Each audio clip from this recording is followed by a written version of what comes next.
Ce lundi 27 février, il a été décidé après un délibéré à huis clos que Pierre Palmade serait placé en détention provisoire.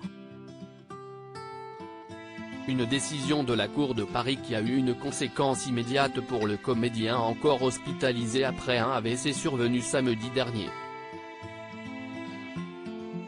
C'est en fin de matinée ce lundi 27 février vers 11h30, que la Cour d'appel de Paris s'est réunie pour rendre sa décision au sujet de l'humoriste Pierre Palmade qui a provoqué un grave accident de la route sous l'emprise de stupéfiants le 10 février dernier. Ce dernier se trouve actuellement en soins à l'hôpital du Kremlin-Bicêtre depuis un AVC survenu en début de soirée ce 25 février.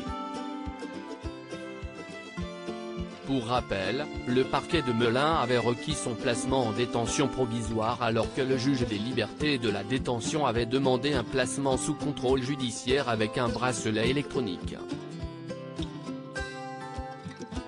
Un appel de cette décision avait été déposé par le parquet de Melun. Après un délibéré à huis clos, il a été décidé que Pierre Palmade serait placé en détention provisoire. Selon nos confrères de BFM TV, le parquet général a indiqué qu'un mandat de dépôt a été décerné avec une mise à exécution immédiate.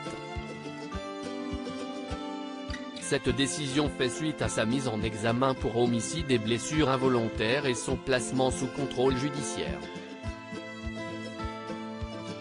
Une décision exécutée dans la foulée ce lundi 27 février, la chambre de l'instruction de la Cour d'appel de Paris a donc décidé de placer Pierre Palmade en détention provisoire pour deux raisons, le risque de réitération de conduite sous l'emprise de la cocaïne et la nécessité de préserver les investigations actuellement en cours, a précisé RMC.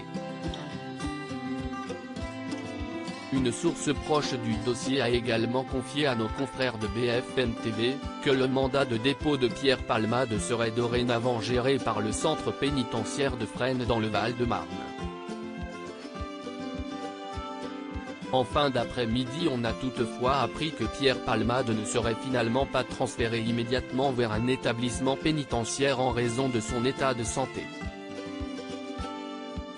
Il a été placé sous écrou au sein de l'hôpital du Kremlin-Bicêtre, avec une conséquence immédiate rapportée ce matin du 28 février par Le Parisien. Sa chambre fait désormais l'objet d'une garde par des surveillants de la maison d'arrêt de Fresnes, Val-de-Marne, et non plus par des policiers. Dès que les médecins de l'administration pénitentiaire donneront leur aval, le comédien sera transféré.